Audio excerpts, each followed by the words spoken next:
Nous allons étudier le Daf Yud Gimel dans Masechet Kiddushin et nous reprenons à la fin du Daf Yud Bet de 4. On a 7 lignes à la fin du Daf Yud Bet. Amar Rava, Rava nous explique la source de ce qu'il a dit précédemment. Mena Aminala, d'où je dis ce que j'ai dit précédemment. Donc c'était le fait que Shikuta Lachar Matan Marot, le fait qu'une femme reçoive une proposition de Kiddushin, mais que la proposition soit formulée après le don d'argent et qu'elle se taise à ce moment-là, le fait que Shikuta, son silence, qui est l'achar après Matan Marot, le don d'argent, ne vaut rien. D'où je sais dire cela?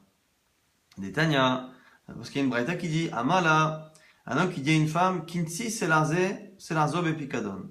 Je veux que tu gardes cet argent, ce c'est-là, bepikadon, que tu sois chômeur et que tu gardes Pikadon en gage, donc tu dois maintenant le garder et me le rendre.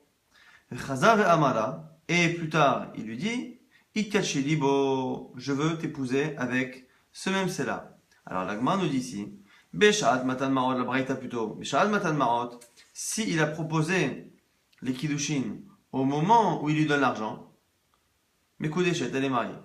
Les Achar Matan Marot, si par contre il a donné d'abord l'argent en disant voici cet argent en tant que Pikadon pour que tu le gardes.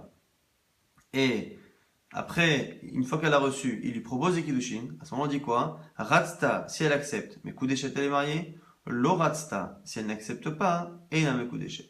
Alors que veut dire ici, elle accepte, elle n'accepte pas? La Gemara va proposer ici plusieurs choses, et par élimination, elle imaginera que ça ne peut pas être le Ratsta qu'elle refuse. Pourquoi? Maï Ratsta ou Maï lo Ratsta. Que veut dire elle accepte, elle n'accepte pas? Il est ma, si tu voulais dire, Rasta d'Amra'in, le Rasta de Amralo, au sens classique du terme, c'est-à-dire elle veut, c'est qu'elle dit oui, elle ne veut pas, c'est qu'elle dit non. Il y a un problème. Pourquoi attendre le cas où il lui propose après le don d'argent pour nous dire que lorsqu'elle refuse, elle n'est pas mariée? Même s'il lui propose verbalement avant de lui donner et qu'elle dit non, ça ne marche pas. D'Amra Miklal et Recha, que si tu veux dire qu'à la fin, c'est un cas où quand elle refuse, ça veut dire qu'elle dit non.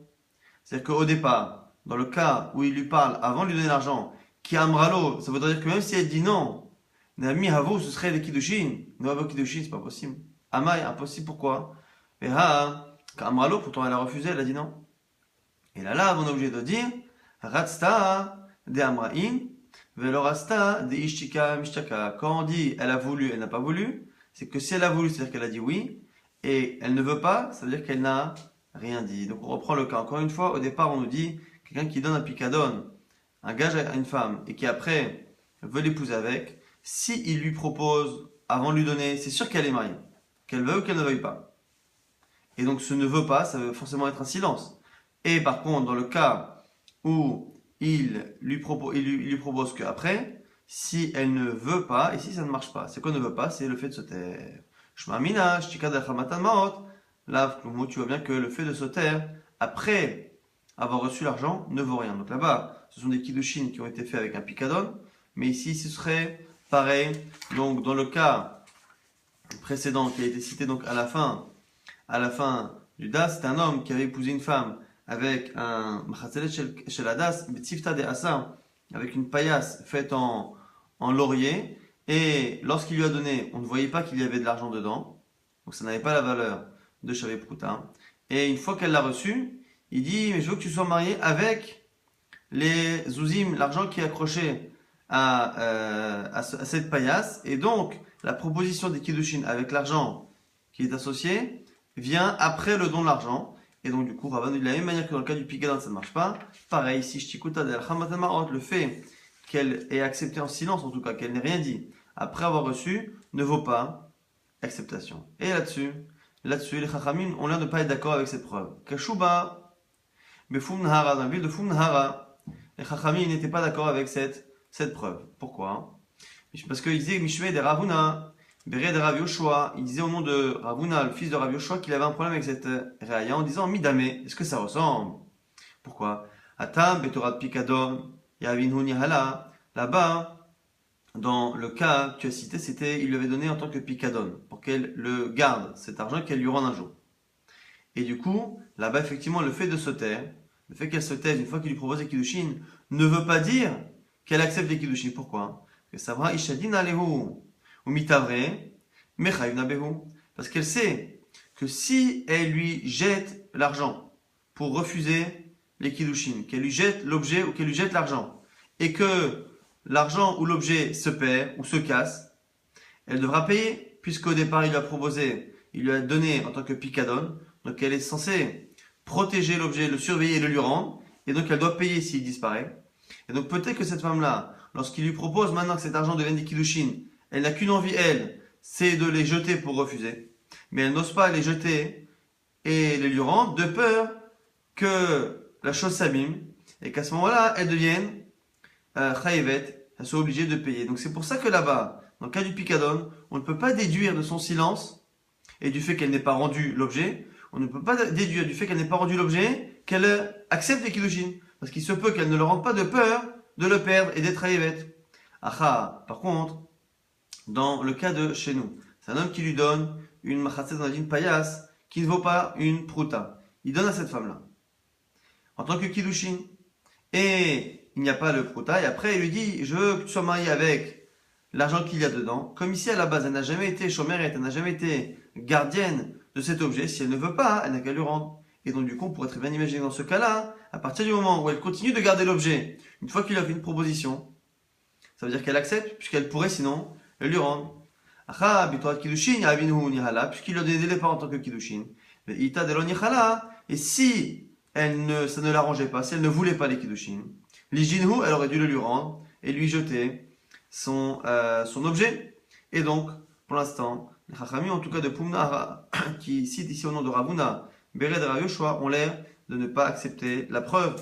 Dans Picadon, c'est un cas particulier, mais par ailleurs, donc quand est-ce que l'on va dire que le silence ne veut rien dire? C'est lorsque la personne ne peut pas faire autre chose que être silencieuse, puisque même rendre l'objet, ça pourrait être risqué pour elle, mais si la personne peut rendre l'objet, le silence, et le fait de ne pas rendre l'objet, est une preuve d'une acceptation. Parir Ravachai objecte à ses chachamim en disant Atokulhun eshe dina Gmira, et dis-moi, est-ce que tu penses que toutes les femmes connaissent bien les dinim et la halachot, de savoir que finalement lorsqu'on lui donne un objet en tant que picadon, si elle le casse, elle devra payer, si on lui donne en tant que kiddushin et qu'elle le rend et qu'il se casse, elle ne devra pas payer. Ce sont des détails ici qu'elle ne connaît pas. Et donc, finalement, c'est la même chose. Une femme, lorsqu'elle ne veut pas, elle rend l'objet et elle ne sait pas forcément qu'elle sera chayavet, pas chayavet, elle ne réfléchit pas à cela. Quand elle ne veut pas, elle rend, et donc du coup, quand tu vois que malgré cela, on dit que Shikuta la Hamatan Marot, on voit que dans le cas là-bas du picadon, le fait qu'elle ne rentre pas, qu'elle se taise, c'est pas une bonne preuve, ça veut dire qu'on ne tient jamais compte du silence une fois qu'il est postérieur au don d'argent. Achanami pas chez nous, ça va, Ishadina Leo mitavra, mitraïvna, bachanitanu, pareil, elle devra croire qu'elle devra payer après, donc du coup, on peut très bien prouver de picadon au cas de chez nous de kiddushin classique. Maintenant, on s'est posé la question à la Khalemase. Shalach, Ravacha, Barad, les kameh de Ravina, qui haï gamnamai. On a posé la question à Ravina. Dans ce cas-là, que fait-on? Shalachle, donc le cas où un homme a donné des kiddushin à une femme, sans que le kiddushin soit a priori bon, et une fois qu'elle a eu dans la main, il lui fait une proposition, cette fois qui est bonne, en disant voilà, je t'épouse avec l'argent qui est accroché. Lorsque la proposition bonne est postérieure au don d'argent, est-ce que ça marche ou pas? Est-ce qu'on apprend que, comme dans Picadon, le silence ne vaut rien après le don d'argent, ou est-ce que c'est différent? Alors, réponse de Ravina. Shalachle, il leur a répondu Anan, loshmi alan ha de Ravuna bered Rav Yoshua. Nous, l'objection que Ravuna, le fils de Rav Yoshua, a fait sur la ressemblance entre les deux cas, on n'a pas entendu cette objection. Atoun, vous, les shmi alechu, qui avez entendu cette objection, chushula, vous devez la craindre. Donc, nous, on est resté sur ce qu'avait dit Rava, c'est-à-dire que finalement on apprend l'un de l'autre. Mais vous, quand vous avez entendu cette objection-là, vous devez faire attention et craindre que cette femme-là soit mes coups d'échette et donc lui demander un guet si elle veut se séparer de cet homme-là. C'était une femme, l'histoire d'une femme qui vendait des ceintures en soie, qui vendait des objets. En tout cas, ici des ceintures en soie selon certains commentaires, en tout cas elle vendait des objets. Atahu Gavra, un homme est venu, Chatav Varshechamina, et il lui a volé à l'étalage, il lui a volé un des objets qu'elle vendait. Amraleh lui a dit Avani halai, rends-le-moi. Amraleh lui a répondu Iyaim nalir mikachali, est-ce que si je te les rends, tu veux bien être ma femme? Shaklate veishtika, et à ce moment-là, il lui a donné et elle n'a rien dit. Donc il lui a dit, plus ou moins, il lui a proposé en fait d'être mariée avec cet objet qu'il a volé qui lui rend. Rav Nachman a dit, Yechola le meimar, in shakli vedidi shakli. Elle peut très bien dire après, oui effectivement, j'ai accepté ce qu'il m'a donné, mais je n'ai repris que ce qui était à moi. Et donc, du coup, il n'y a pas de kiddushin. Ça, c'est l'avis de Rav Nachman. Et là-dessus, Rava objecte avec une braïta. Et Tiv et Rava le Rav Nachman, objection de Rav Nachman, Kisha begazel. Lorsqu'un homme épouse une femme avec un objet qui lui a volé devant elle. Gazel, c'est un objet qui a été volé devant la femme. Bechamas, quelque chose qu'elle lui a pris de force. Ou begneva, quelque chose qui lui a volé en cachette. Ou shechatav selam yada avec Kisha, ou qui lui a pris une pièce d'argent qu'il a épousée avec tout de suite.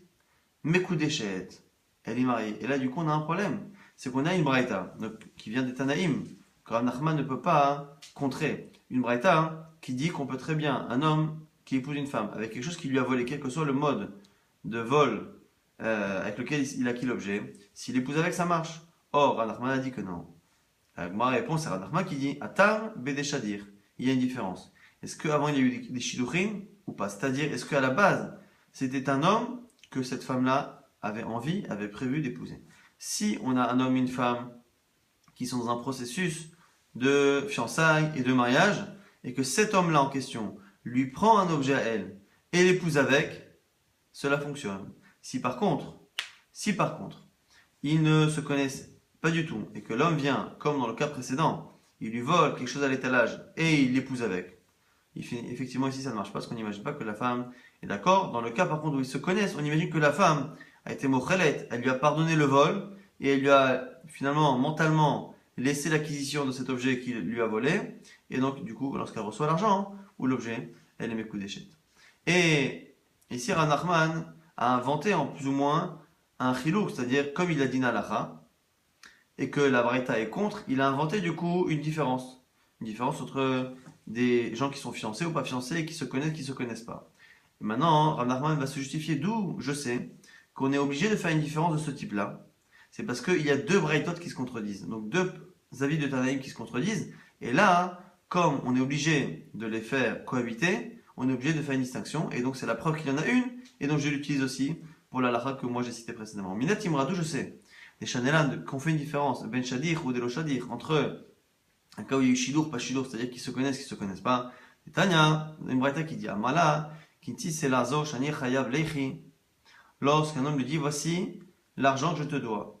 Un homme devait l'argent à une femme, il arrive et dit voilà le selar que je te devais.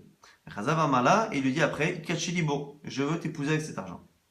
Mais Sha'ad Matad Marot, s'il lui dit au moment où il lui donne l'argent, donc il lui annonce qu'il va lui donner, il va la rembourser, mais au moment où il lui donne, il change d'avis, il dit non, tiens, finalement, prends-les pour des kiddushin. Ratsta mekudeshet, alors ratsta ina mekudeshet. Si elle accepte, elle est mariée. Si elle n'accepte pas, elle n'est pas mariée. Yachar matan marot. Si on est après le don d'argent qui lui fait la proposition, le changement d'avis, le changement de proposition survient après qu'elle ait pris l'argent. Afilo ratsta ina mekudeshet. Même si elle accepte, ça ne marche pas. Agma, c'est Rav Nachman qui essaie de comprendre. Maï ratsta. Maï le ratsta, c'est quoi le cas où on dit elle veut, elle ne veut pas? Il est maratsta de amra'in, veloratsta de amra'lo. Encore une fois, si on prend le sens premier, c'est-à-dire elle veut, c'est-à-dire qu'elle dit oui, elle ne veut pas, elle dit non. Là, il y a un problème, pourquoi? Ha, ishtika, abu kiddushin, nitne, mekudeshet stam, kiatam. Alors, si c'est ça, à ce moment-là, quand elle dit oui, donc elle est mariée. Quand elle dit non, on a dit elle n'est pas mariée. Ha, ishtika, abu kiddushin, ça veut dire sous-entendu que si elle sautait, puisque c'est que quand elle dit non, que ça ne marche pas. Donc si elle sautait, ce serait des bons kiddushin. Et donc du coup, au lieu de dire si elle veut, elle est mariée, on devrait dire stam. Lorsque il lui donne l'argent et qu'il lui dit je veux t'épouser finalement avec, au lieu de dire si elle accepte, elle est mariée, on devrait dire rien, sans rien à dire, stam, mes coups d'échec. Et c'est que si elle dit non qu'elle ne l'est pas. Et du coup, elle a ratsta, la Gemara nous dit Rav Nachman, la ratsta de amra'in, le rasta de ishteka. Et donc du coup, on est obligé de dire, quand on dit qu'elle ne veut pas, c'est pas qu'elle a dit non, c'est qu'elle s'est tue. Et donc finalement, c'est l'inverse. Quand elle se tait, ça veut dire qu'elle dit non. Mais katané, et on a enseigné, donc elle n'est pas mariée. Pourquoi? Donc on a du coup une preuve que lorsqu'elle se tait, elle n'est pas mariée. Pourquoi? Parce qu'elle peut très bien dire que c'est à elle et que ce qu'elle a pris, finalement, c'est à elle. Donc, ce fameux cas, cette fameuse braïta maintenant, on a une preuve que d'un côté, on est obligé de dire ce qu'a dit Rav Nachman précédemment, à un moment donné, que dans certains cas, la femme, lorsqu'elle reçoit un objet et qui à la base est quelque chose qui lui est dû, elle peut très bien l'accepter et se taire et dire après, la raison pour laquelle je me suis tue, malgré la proposition de la personne, c'est parce que c'était à moi et je n'ai fait que reprendre ce qui était à moi et le fait de m'être tu face à la proposition qui est insensée de l'autre, puisque c'est de l'argent qu'il lui doit parce qu'il lui a volé ou parce qu'il les lui doit, c'est pas une preuve, finalement le silence n'est pas une preuve d'acceptation de cette proposition. Et donc, comme d'un côté on a une braïta qu'on est contraint d'expliquer comme étant une preuve que dans certains cas, lorsque la femme reçoit son dû, son silence ne vaut pas acceptation de la proposition de l'homme, mais la kashar, du coup, tu retrouves avec une kusha, avec la fameuse braïta qu'a citée Rava, et Kisha Begazel, Bechamas, ou Begniva, ou Shachatav, Selam, Yada, Bekisha, Bekudeshet, que tous les cas où il l'épouse avec des objets qu'il lui a volés, on a dit qu'elle était mariée, et Lashma Amina, Hadeshadir, Hadeloshadir, et donc du coup, la fameuse braïta que Rava a rapportée, et quoi qu'il arrive en contradiction avec une autre braïta, donc puisqu'on a deux braïtas qui se contredisent, la braïta de Rava, qui dit que lorsqu'un homme épouse une femme avec des objets ou de l'argent qu'il lui a volé à elle, elle est mariée. Et d'un autre côté, on voit que lorsqu'une femme est épousée avec de l'argent que cet homme lui doit, si elle se tait, elle peut très bien dire après, je voulais pas être mariée, je n'ai simplement fait que reprendre ce qui m'était dû, et finalement, le fait qu'il m'ait proposé quelque chose et que je n'ai rien dit, c'est pas une preuve. Donc on a une contradiction entre les deux.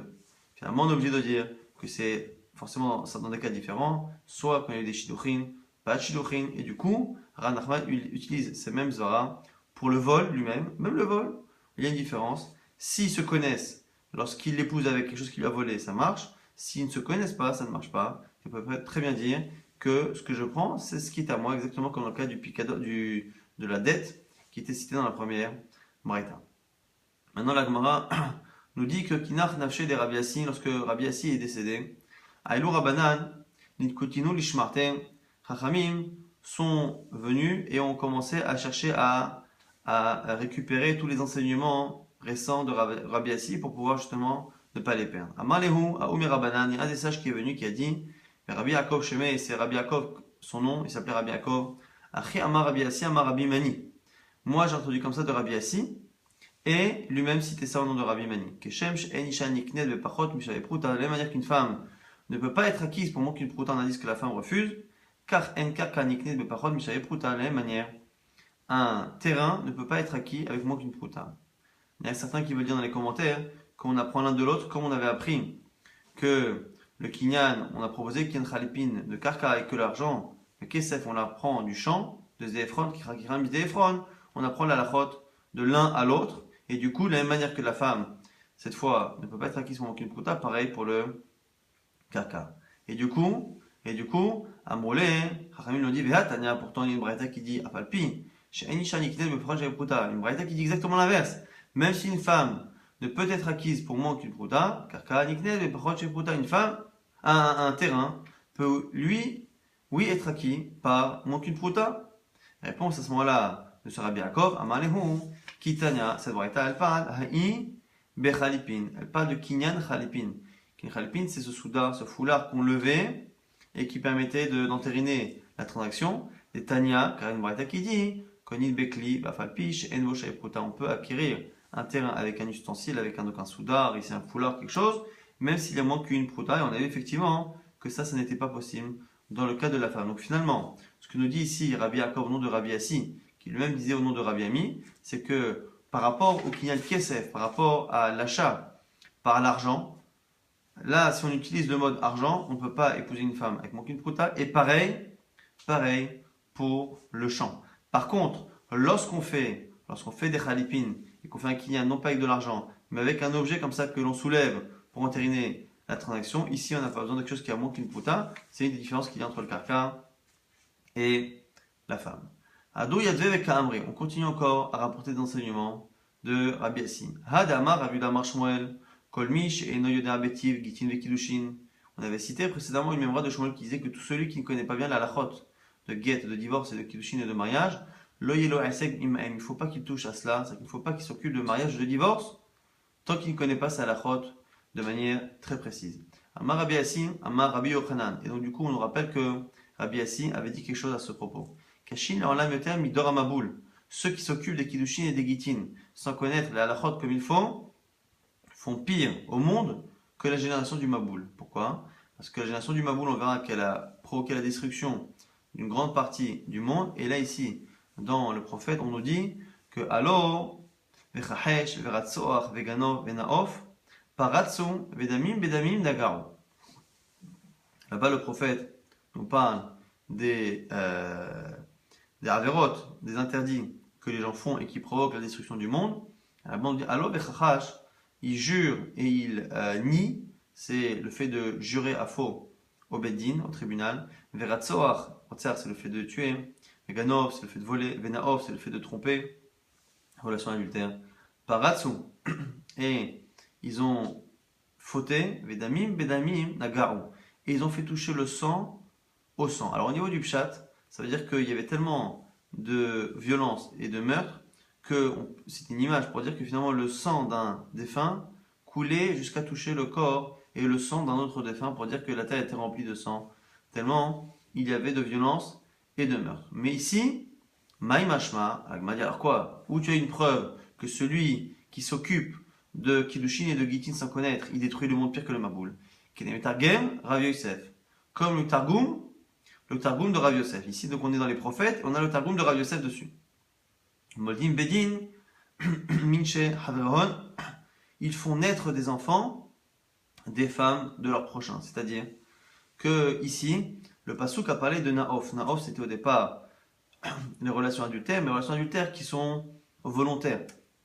Là, ici, nous dit Rav Yosef dans son Targum que lorsqu'on dit que Paratsu, ils ont justement cassé des barrières et Damim et Damim et mélangé les sangs, ici c'est une allusion au fait que non pas par des actions, par des relations interdites, mais par une mauvaise gestion des halachot, de Gittin et de Kiddushin, ces Chachamim là peuvent parfois faire naître des enfants, des femmes qui appartiennent à d'autres hommes, et donc finalement permettre à une femme de se marier avec un homme alors qu'elle est encore mariée au premier, parce qu'ils ne connaissent pas bien la halachot. Chovin, al-Chovin, Mosifin, et il rajoute finalement des choses encore plus graves, des interdits encore plus graves. Ukti, c'est marqué Aken. C'est la raison pour laquelle Te'evan haaretz, la terre sera anéantie et elle sera endeuillée. Umlal kol yoshev ba bechayat hasadeh ou ba'of hashamaim, et sera aussi abîmé ou endeuillé tout celui qui réside sur la terre, bechayat hasadeh, dans les animaux des champs et dans les oiseaux du ciel. Vegam de gehayam, et assez fou. Et même les poissons de la mer seront concernés par cela, alors que c'est en ce sens-là que la Gemara compare et nous dit, mais l'eau est dans la Maboul, alors que dans la génération du Maboul, l'onixera, xera, aladagim, shebayam, les poissons n'ont pas été frappés chez nous, comme c'est marqué, mikol asher beharava metu. Tout ce qui était sur la terre ferme a été tué et morte. Et donc on sait que les poissons n'ont pas été tués. Velo dagim shebayam, velo acha, afilo dagim shebayam, alors que chez nous, même les poissons. Donc on voit finalement que celui qui s'occupe mal de Kiddushin et Gittin fait pire que la génération du Maboul.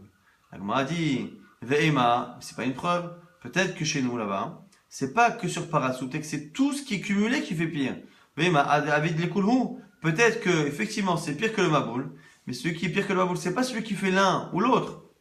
C'est celui qui fait Alovechachash, qui jure en vain, à tort, c'est celui qui tue, en même temps celui qui vole, celui qui trompe et celui qui s'occupe mal des Kiddushin et des Gittin. Peut-être que c'est tout accumulé. Mais ne pense pas comme ça. Pourquoi? Parce que c'est marqué, après, c'est marqué qui mipne Allah avlar. Et c'est marqué dans Yirmiyah qu'à cause des serments en vain, la terre a été détruite. Donc on voit que un parmi tout cela peut justifier la destruction de la terre. La Gemara dira Ve'ema, Allah l'echut, que c'est le seul parmi toute la liste qui est suffisant pour détruire la terre, mais pas les autres. Ve'anar, les chudéon, que les autres sont une catégorie à part et qu'il faut les cumuler. La Gemara dit non, miktiv ou paratsuktiv. La Gemara dit non, tu sais pourquoi? Parce que regarde bien, même si tous les autres sont, dans le verset, sont cités avec le vav, avec la conjonction et, alo vechachash, veratzoach, veganov, venaof. Et même si on voulait dire que ce cas-là, que toutes ces erreurs-là doivent être cumulées pour détruire la terre, puisque c'est marqué vav et, le dernier paratsu, celui dont on parle, il n'est pas marqué avec un vav, il n'est pas introduit par un vav, par un il est marqué paratsu. Paratsu, on dirait que c'est une liste à part. Et donc finalement, c'est un problème du Fina Asmo qui lui-même justifie que justement Teval arrête, que la terre sera endeuillée, et ainsi de suite. Ça, on a cité la deuxième halakha, enfin le deuxième memra de Ravasi, la troisième maintenant à Dour.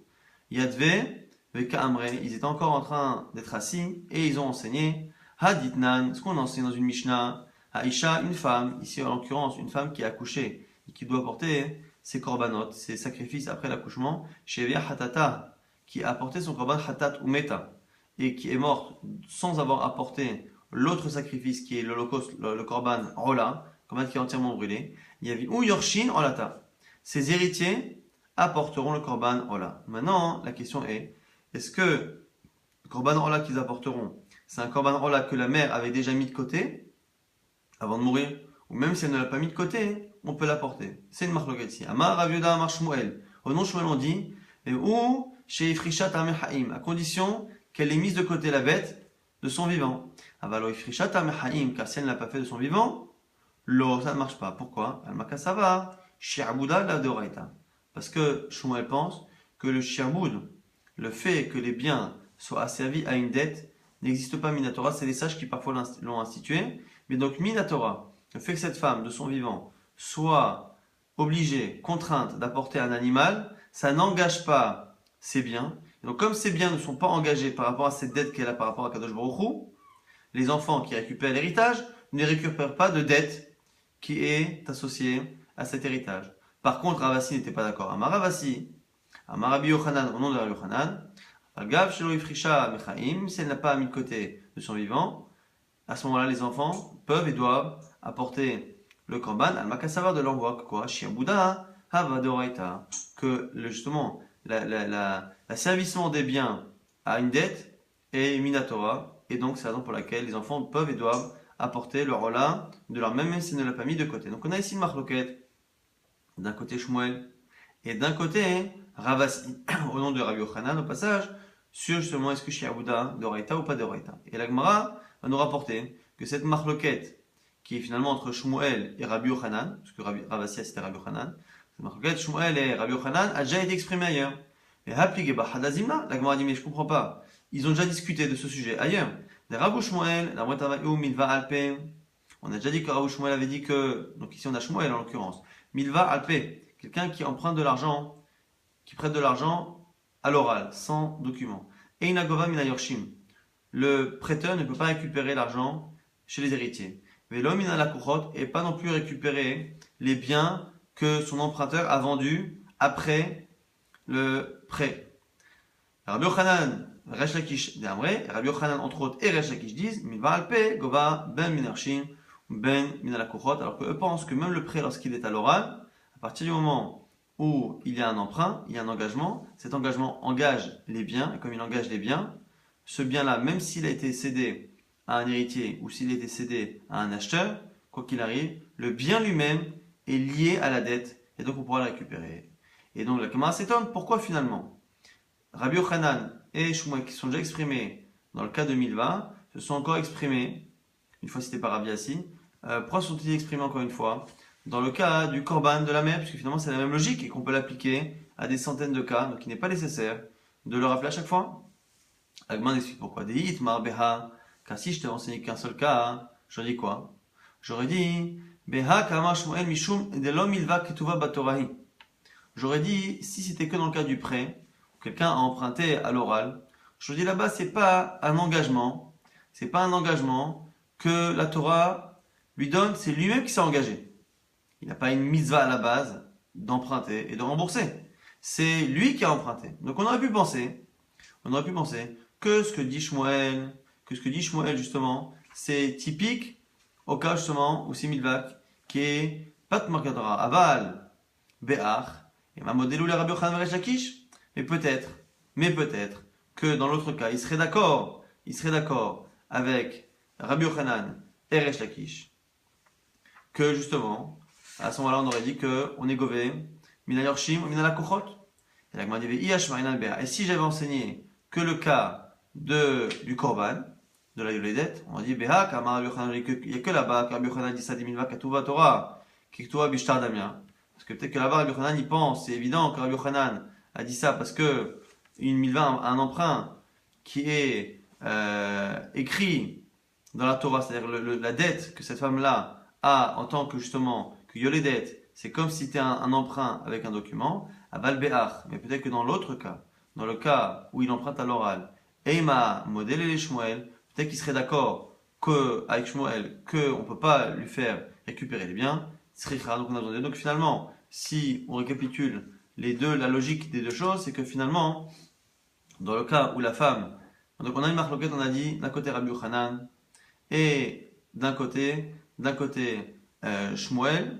Est-ce que finalement le shi'aboud, l'engagement des biens, est minatora ou pas minatora? L'un pense que oui, l'autre pense que non. Et ici, pourquoi on a besoin d'enseigner les deux à la fois? C'est parce qu'on a un cas qui donne plus envie de dire que les biens sont engagés que l'autre. Et donc du coup, on a voulu nous apprendre que finalement, quels que soient les cas, que l'engagement soit fort ou pas, que ce soit un engagement de lui-même, de la Torah, comme la femme qui est engagée, minatora, à apporter un korban, ou un engagement qui est moins fort, quoi qu'il arrive, que l'engagement soit minatora et fort, ou que l'engagement soit moins fort, et pas minatora, mais de lui-même, il s'engage à l'oral et non pas à l'écrit, finalement, que l'engagement soit fort ou soit faible, on garde ces deux mêmes avis, que selon certains, que l'engagement soit fort ou faible, un engagement engage, quoi qu'il arrive, les biens, et donc sur les héritiers et sur les acheteurs potentiels, et l'autre avis pense que quoi qu'il arrive, que l'engagement soit fort ou faible, quoi qu'il arrive, les biens ne sont pas engagés. Finalement, on voit que la marloquette, Shmuel et d'un côté Ravasi Rabbi Yochanan, n'est pas dépendante du type de dette. Maintenant, au niveau de la lacha, la Gemara va faire une sorte de pshara à Marav Papa. Rav Papa nous dit que ilcheta milva alpe gova mina yorshin. La lacha est que lorsque quelqu'un emprunte alpe sans écrit, on peut justement récupérer les biens des héritiers. Par contre, ve'ino gova mina la kochot. On ne peut pas récupérer ces mêmes biens si au lieu d'être transmis à un héritier, ils ont été vendus, cédés à quelqu'un après l'emprunt. Pourquoi?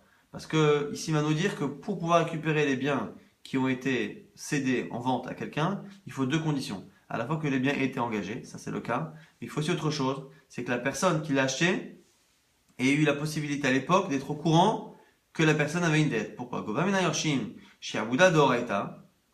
Pourquoi on récupère des héritiers? Parce que le shi'abud, parce que l'engagement des biens est une réalité que la Torah impose.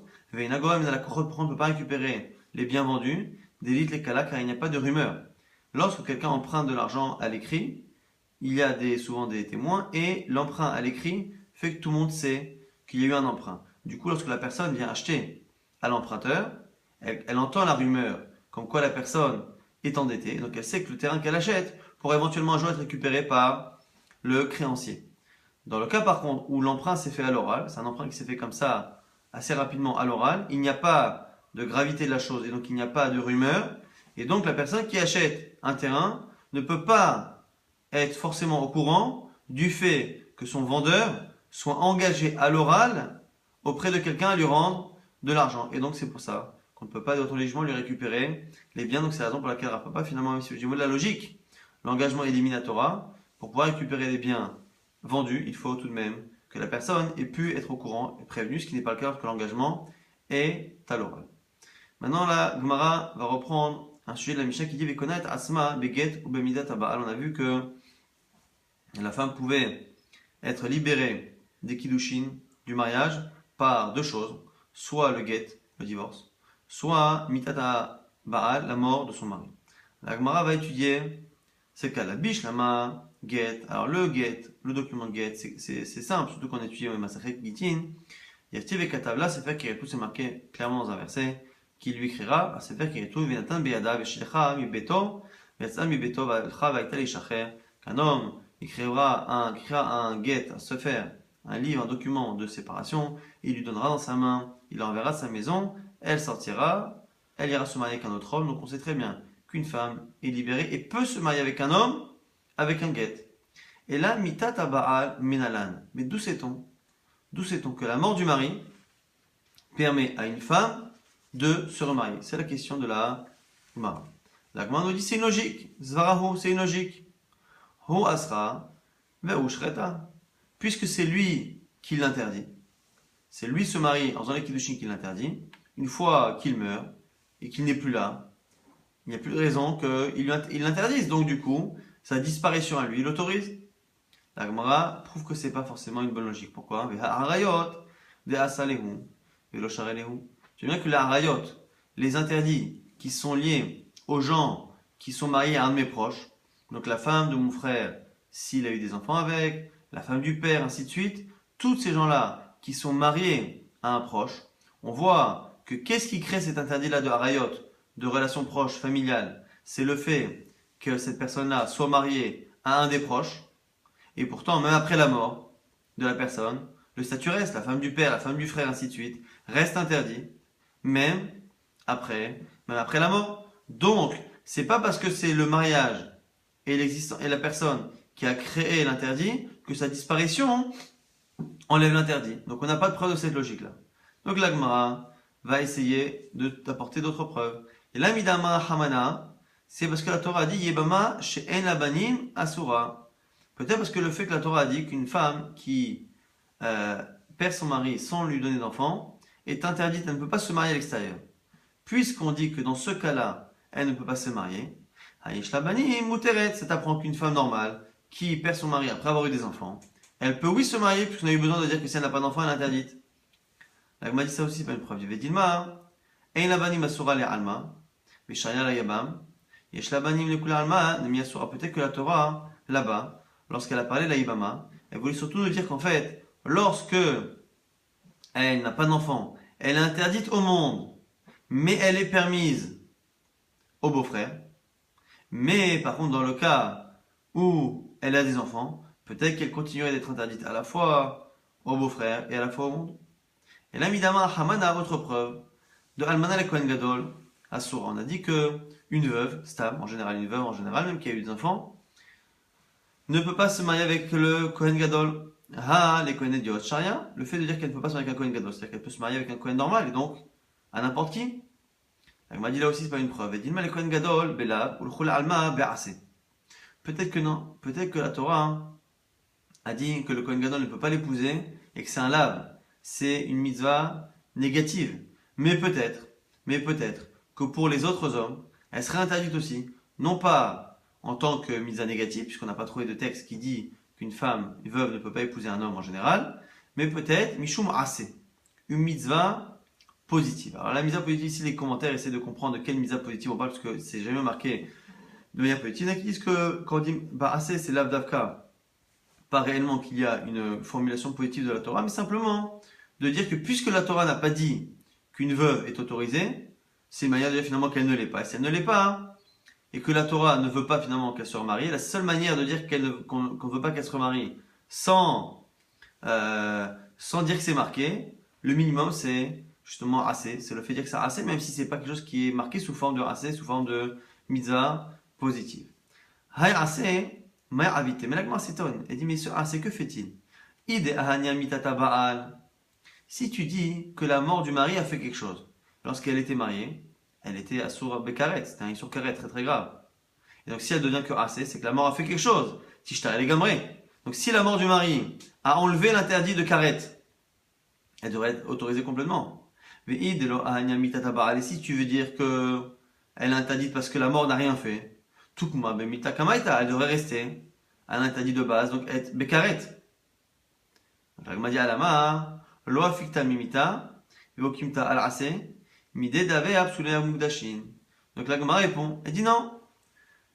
Elle dit, afikta mimita, vokimta al-ase. On l'a fait sortir du statut classique, on l'a laissé sur un ase. Mide dave absolument mugdashin, comme les psoulé mugdashin, comme tout ce qui est mugdash et qui est pas soul. Les meikara idbehu me'ina, Asiré, Begiza Avoda, Parkinhu, Me'ila, Lidbehu, Begiza, Avoda Asiré. Lorsqu'on a des choses qui sont Ekdesh et qui sont Psulim et que l'on rachète, c'est-à-dire qu'on enlève la Kedusha. Quelque chose qui est Kadosh à la base il y a plusieurs interdits par rapport à un animal. On ne peut pas ni l'utiliser pour une quelconque action, sinon c'est Meïla. On ne peut pas non plus le tondre, Varboda, et non plus le faire travailler. Et lorsqu'on libère, qu'on enlève une partie de la sainteté de l'animal, il n'y a plus de Issour Meïla. Il n'y a plus de Issour et de Korban Meïla si on l'utilise. Par contre, il est interdit de Begiza, Varboda. On ne peut pas l'utiliser au travail et le tondre, mais on ne peut pas en profiter réellement. Mais il n'y a pas de Issour Meïla. Et donc là, la Gemara propose maintenant autre chose encore. Et là, Midea Markra, Pen Yamud Bamilchama, Vi'ish Achei Ikachena. On dit, au sujet de la guerre, on dit qu'un homme, le Mashor Milchama, va voir les hommes et leur dire que qui est celui qui vient de construire une maison, qui est celui qui vient de se marier et qui n'a pas encore terminé l'année, qui doit à ce moment-là retourner à la maison et ne pas faire la guerre, Penyamud Bamilchama, de peur qu'il meure dans la guerre, mais Ish Acher et Kanot Om Ikachena, prennent cette femme. On voit du coup que lorsque l'homme meurt, un autre homme peut l'épouser. Parce qu'il a Rav Shisha, Bered Ravidi, Rav Shisha a un problème avec cette preuve. Eima Manach Yamam, mais qui te dit peut-être que lorsqu'on dit Acher, l'autre, c'est le Yabam, c'est le beau-frère, et qu'on parle d'un cas où finalement, il meurt son enfant, et que c'est le beau-frère qui va l'épouser, mais peut-être qu'on pourrait continuer de penser que s'il y a des enfants, elle ne peut épouser personne. Amaravashi Ravashi objecte. J'ai deux réponses. Premièrement, ce que tu as dit comme objection n'est pas bonne. Pourquoi? Déjà, le Yabam, le beau-frère, ne s'appelle pas Acher. C'est pas un autre. Puisque le beau-frère ne vient épouser la femme qu'en tant que remplaçant du mari, continue le mariage du frère du premier mari. Et donc, c'est pas un autre, c'est pas un étranger. Et en plus, j'ai encore une preuve pour trouver qu'une femme peut se marier après la mort de son mari. Ici, c'est marqué Usnea Ishacharon. Lorsqu'on parle d'une femme qui a été divorcée une première fois à cause d'un souci de harayot, de relation, elle a été divorcée par son premier mari et elle épouse un deuxième. Et on dit que le deuxième n'aurait pas dû l'épouser parce que c'était une fille mauvaise. Et on dit là-bas, le deuxième va la détester, Vekatavla Severkredut et la divorcer. Oh, Kiyamout, ou peut-être que sinon il va mourir. Aïchachaon, le deuxième, on a dit soit il meurt, soit il la divorce, parce qu'il ne doit pas rester avec elle. Ve'it cash, et le fait qu'on ait mis les deux l'un à côté de l'autre, c'est pour nous dire qu'il y a une ressemblance entre les deux. Mita le Girushin, la mort ressemble au Girushin. Ma Girushin, Sharia avec Gomeret, de la même manière que le Get, finalement, autorise cette femme à 100%. Afmita, pareil pour la mort, ça autorise finalement cette femme à 100%. Et donc, du coup, on a une autre preuve en dehors du fait qu'on a répondu à la coucha de Rav Shisha. Ici, c'est Ravashi qui a trouvé une réponse, une autre preuve, encore une fois, que la femme peut se remarier après la mort de son mari. C'est que finalement, cela ressemble au get. On va résumer finalement ce qu'on a vu dans ce daf.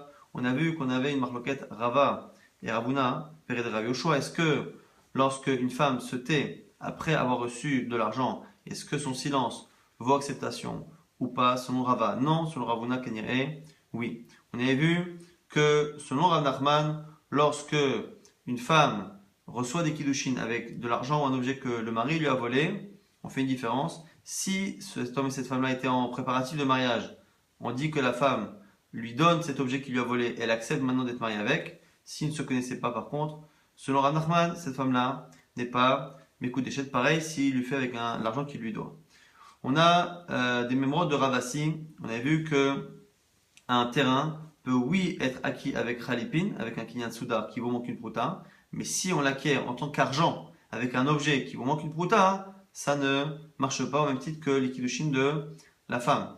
Et Ravasi avait aussi également rapporté la gravité de celui qui s'occupe de mariage et de divorce sans connaître la halachot comme il faut, et que finalement ce qu'il fait est pire que ce qu'a fait la génération du Maboul, puisque la destruction du monde est encore plus totale jusqu'aux poissons qui ont été épargnés par le Maboul. Et on avait vu une marloquette après entre Rabbi Yochanan, Resh Lakish, et de l'autre côté Rabbi Shmuel. Et Rabbi Yochanan était cité au nom de Ravasi encore une fois. Est-ce que lorsque quelqu'un s'engage à un prêt, même à l'oral, ou lorsqu'une femme est engagée à porter un korban, est-ce que cet engagement que la personne a vis-à-vis de l'homme ou vis-à-vis de Dieu, est-ce que cet engagement-là se reporte sur les objets, comme si les objets eux-mêmes devaient payer, et donc la nafkamina conséquente, est-ce que lorsque cet objet est vendu à un autre, ou cédé à un héritier, est-ce que finalement l'objet reste engagé et qu'on peut le récupérer. La halakha étant que oui, c'est engagé, mais pour les héritiers. Par contre, lorsque l'emprunt est à l'oral, on ne peut pas les récupérer chez la personne qui l'a acheté, de peur que la personne n'ait pas été au courant, puisqu'un engagement à l'oral n'est pas connu, il n'y a pas de colotte. On va très rapidement faire un petit point sur une halakha qui est citée ici. On a vu à un moment donné que par rapport justement à ce qu'elle veut dire Ravasi, par rapport à la gravité de ceux qui s'occupent des kiddushin et des gitin, on avait apporté un verset dans le Nar, dans Oshéa, et ce verset-là, on ne le comprenait pas, c'est-à-dire qu'on ne trouvait pas réellement la source de cette halakha, si ce n'est grâce au Targum, et le Targum ici on appelle le Targum de Rav Yosef. En sachant que le Targum en général du Nar, c'est le Targum, la traduction araméenne de Yonatan ben Oziel. Et ici la Gemara l'appelle le Targum de Rav Yosef qui est un Amora, qui vient bien plus tard que Yonatan ben Oziel. Et justement, selon certains, on peut apprendre une halakha justement du fait qu'on a appelé ce Targum de Yonatan ben Oziel, on l'a appelé le Targum de Rav Yosef. La question étant d'abord, c'est une shéla dans le Radbaz, est-ce que lorsque la Torah a dit qu'on ne peut pas citer les versets de la Torah, donc les Chamisha Chumshe Torah, on ne peut pas les citer à l'oral. Ce qui a été écrit, on ne peut pas les dire à l'oral. La question étant, est-ce que cet interdit porte également sur le reste de la Bible, les Nevi'im, les prophètes, et les Ktuvim, les hagiographes? Est-ce que n'importe quel texte des Nevi'im ou des hagiographes est concerné par cet interdit de le citer à l'oral? Et justement, le Radbaz cite un des élèves du Rashba pour dire que le Nach aussi est concerné. Pourquoi? Parce qu'on voit que le Targum, on l'appelle le Targum de Rav Yosef. Pourquoi Rav Yosef spécialement? Parce que Rav Yosef était aveugle. Et du coup, certains veulent dire, comme il était aveugle, c'est la raison pour laquelle, étant aveugle, il ne pouvait pas lire les versets de la Torah. Et donc il était obligé d'étudier la Torah, non pas avec le texte de base, mais avec le Targum, avec la traduction, jusqu'à ce qu'il en devienne un spécialiste. Et c'est pour ça qu'on dit le Targum de Rav Yosef, parce que c'était ça le texte qu'il étudiait, parce qu'étant aveugle, il ne pouvait pas étudier le texte. Or, comme ici on parle des Nevi'im, de là on voit que l'interdit porte à la fois sur les Chamisha Chumshe Torah, mais à la fois sur les Nevi'im et les Ketuvim. Quoi qu'il arrive, le Radbaz nous dit que même si cette preuve-là n'est pas très très forte, puisqu'on peut éventuellement l'objecter, sa réponse, quoi qu'il arrive, va dans le même sens, puisque les deux raisons qui justifient le fait qu'on ne puisse pas citer un verset de la Torah à l'oral sont deux raisons qui a priori se retrouvent également dans les Nevi'im et dans les Ktuvim. C'est que premièrement, on a besoin de connaître les Taramim, les quantillations et spécialement la fin des versets, qui est très importante, et ça, on a besoin de l'écrit pour cela. Et d'un autre côté, on a aussi des limoudim, on a beaucoup d'alachot et de détails que l'on apprend de la manière dont les mots sont écrits, des lettres manquantes ou des lettres qui sont rajoutées. Et pour cela, on a besoin d'avoir le texte original devant les yeux. Et donc ces deux raisons-là, qui justifient qu'on ne dise pas les versets de la Torah à l'oral, s'appliquent a priori dans les Nevi'im et Ketuvim, en dehors du fait qu'encore une fois, selon certains, on a une preuve du fait qu'on appelle le Targum de Rav Yosef, que justement, c'était parce que, étant aveugle, il ne pouvait pas apprendre même les versets du Nar, les versets donc des prophètes, à l'oral.